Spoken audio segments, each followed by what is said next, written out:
dalam keheningan yang mencekam itu, pikiran Boni mulai melayang kemana-mana. Ia membayangkan wujud mengerikan dari makhluk yang bersembunyi di balik tanaman padi itu.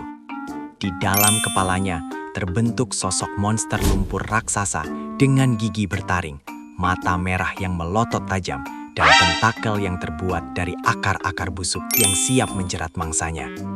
Bayangan seram itu membuat setetes keringat dingin menetes di dahi Boni. Ia bahkan membayangkan monster kelaparan itu sedang bersiap menyantap anak-anak nakal sebagai camilan sore. Namun, Boni meyakinkan dirinya untuk tetap berdiri teguh demi melindungi desanya.